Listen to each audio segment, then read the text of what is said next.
on a hairpin. This school year, there have been 49 serious incidents like the ones we filmed. On one day, boys in a rough fistfight. On another day, girls attacking each other, and that's the principal caught.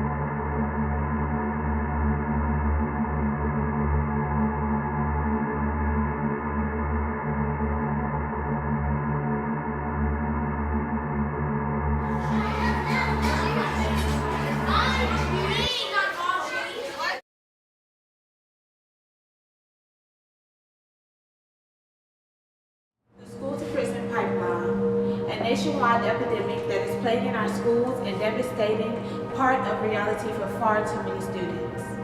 This term we know as pipeline can be described as a metaphor relating to the increasing patterns of contact students have with the juvenile and adult criminal justice system. As a result of the recent practices implemented by schools, such as the zero tolerance policy, the use of policies in schools, and the use of police or SRO, such as school resource officers in schools, rather than creating an atmosphere of learning, engagement, and opportunity, current educational practices have increasingly blurred the distinction between school and jail. In the past decade, there has been a growing convergence between schools and legal systems. While the school-to-prison pipeline is facilitated by a number of trends in education, it is mostly directly attributable to the expansion of zero tolerance policy. This ideology of zero tolerance school discipline comes from the Get Tough on Drugs and Crime policies of the 1980s. Most schools have adopted the zero tolerance policies for a variety of behavior issues, threatening behavior, and fighting on school premises. These policies result in automatic punishment, the result in suspensions, and harsh tactics including physical restraint. Early on, however, these policies focused primarily on the weapons and guns at schools, especially after the Columbine High School massacre in 1999. And within the last couple of years, I had the opportunity of speaking with Ashley Robertson, a freshman here at North Carolina A&T State University. She was a victim of impact of SROs. My name is Ashley. When I was in seventh grade, I had issues with boys. We went to the administration. They were always teasing and picking, and it ended up spiraling into a large group of boys. Went to the administration. They didn't really fix it. They made it worse. And it bubbled over in the cafeteria one day, and the SRO, who had nothing to do with it, he didn't have knowledge of the situation. He didn't know me. He didn't ask any questions. He just attempted to remove me from the cafeteria, and I got up confused because I was being taunted for over 30 minutes, it seemed like, and no one stepped in until I raised my voice. He pinned me against the wall, threw me on the ground, chipped my tooth, gave me a contusion, sprayed me with pepper spray, put me in handcuffs, drug me out the cafeteria. I ended up switching schools, and I had charges against me for misconduct and assault against an officer because he pulled his finger or something minute and ridiculous.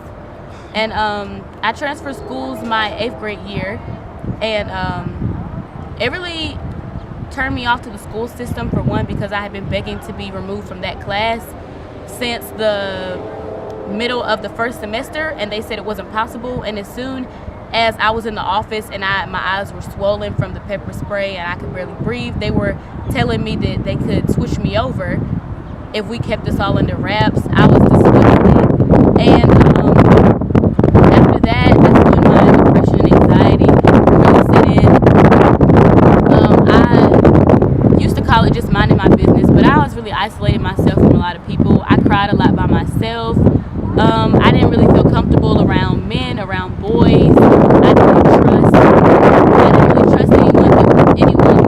didn't trust that anyone would take care of any of the issues that I presented them with, because I knew that the administration knew for a year's time that I was having those issues, and they acted as if they couldn't do anything. So now I have issues trusting people will take care of my issues.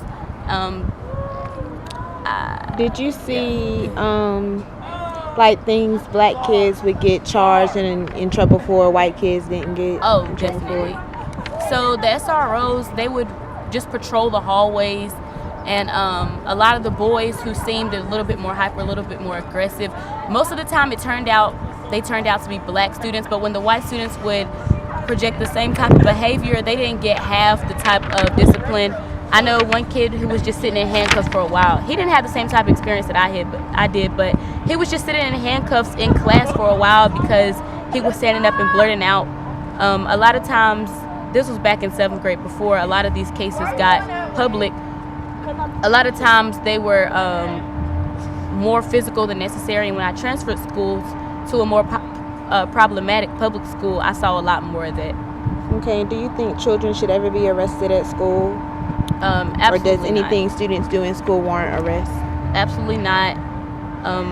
I read about this back when this happened, that a lot of the behaviors that we display in school now and in the public when we're young, we used to call it kids being kids, but now we're problematic. ADHD, disobedient, all sorts of things. They don't allow for children to learn from their mistakes. They do things, number one, they charge them and put stuff on them that's gonna follow them the rest of their careers, the rest of their high school careers, and further than that. They do that. It's somewhat brutal when you think about, when you correlate it with the age of the child. It's really extra, if you ask me. Have our president bringing up this idea of armed teachers, and I've seen mention of increasing the number of officers in schools. Yes, school safety and ensuring the safety of all students is extremely important. However, it is not the black kids who are shooting up these schools. So personally, I feel it's not going to do anything but cause more racial disparities within our black children within schools. Having some white teacher shooting a black kid and crying self-defense. Moreover, while some support the presence of school resource officers in schools, it is the failure of schools to give careful thought to how the presence of these officers directly connects these children to the justice system that many believe should be the war cry for anyone who truly cares about the nation's greatest resource, which is its children. According to the U.S. Department of Justice, the number of school resource officers rose 38% between 1997 and 2007, and in 2005 found that children are more likely to be arrested at school than they were a generation ago. Okay. Seen any instances of the school to prison pipeline operating? Yes, I have. I have seen African American students singled out in many circumstances. Me as a teacher now, me as a student when I did STEM school, high school especially. That's really where I saw the prison pipeline, where they single kids out. Do you believe children should ever be arrested or charged at school? It all depends on what type of case. To a certain extent, if it's just for fighting, I don't think you should be charged. If you were protecting yourself, I definitely don't think you should be charged. So how do you feel about elementary students being charged and arrested in schools? I think that's it's really distrauing. At a young age like that, why go ahead and start them with a record to hold them back at that young of an age when they still have a whole life to live? Can't just base it off young actions, because we're all immature at one point. Right. Why do you think students of color are more likely to receive harsh punishments for misbehavior? It's the society that we live in. It's the world that we live in. It's not the people. It's not the world that we live in, but it's the people in the world that we live in that causes these problems. That's been going on for generations. So as a 7th grade science teacher, how are you helping resolve this issue of the school to prison pipeline? For one, I am a leader of my school at Anson Middle School as a first-year teacher. I have say so. I will speak my mind if I see something that's not fair with students. It has been an instance where I confronted a teacher based off an African-American student and a Caucasian student. Based off their actions, the African-American student was suspended for the same action that the Caucasian student, but he didn't get no suspension. So you do see African-American students being Singled out? racially Profiled? in the school setting and stereotyped and... Yes, I do. But Like I was always. Receiving harsher punishments than the Yes. white counterparts? Yes, I do. But that's just the society that we live in. That's modern day America for you. Okay, do you feel like being charged in sixth grade affected you in any type of way and being expelled? Did that affect you in any type of way, your it mind did. or Yeah, it did. confidence? Confidence wise, Schooling. it did. From that point on, I watched who I always watched who I hung around, but from that point on, I watched what I said around people, and I was more conservative to myself. Did it make you fear officers or police officers or? Not at all.